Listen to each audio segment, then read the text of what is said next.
The Oklahoma County Board of Commissioners wants more time to review what should happen now that the sheriff's office says they're no longer going to be transporting inmates from the jail to the courthouse. Fox 25's Emma McAndrews is live at the Oklahoma County Courthouse. Emma, why do commissioners say they need more time? Well, Wendy, today during the Board of County Commissioners meeting, they recessed for an executive session lasting nearly 2 hours. And this is because Commissioner Brian Maughan says they need more time to review documents and assess the situation. The board wishes to have more time, and so we were going to recess.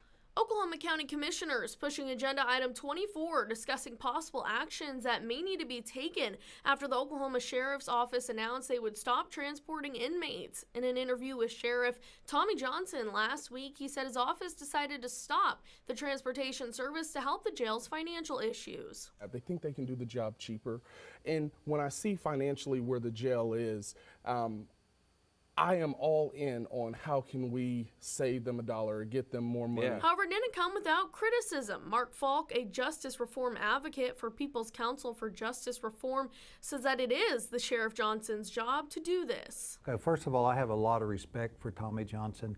I suspect that no one really knew that this was in the indenture. It's his legal responsibility to move people back and forth. And the same way on state statute, it's his legal responsibility to transport people to and from the jail. Falk says the jail trust indenture says it is not the jail's trust responsibility to transport inmates, also noting that the jail is already understaffed and underfunded. I think that it's a dangerous thing to just turn over to the jail and the jail administrator transporting people back and forth from the jail when they're not trained officers, a lot of them. Fox 25 reached out to Oklahoma County Sheriff's Office for comment regarding Mark Falk's comments.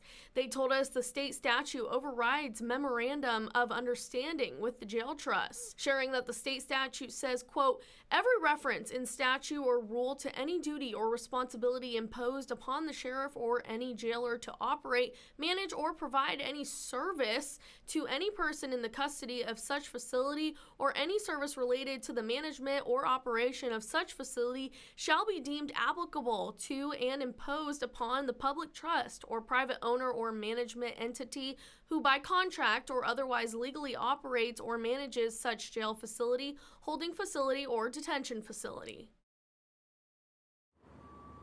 Now, we did ask Commissioner Maughan what they specifically need to review. He said, quote, there's different opinions and we want to make those own determinations as we are able to go through and examine it for ourselves. Now, this agenda item will be coming back out on Monday at 1:30. Reporting live outside the Oklahoma County Courthouse, Emma McAndrews, Fox 25 News.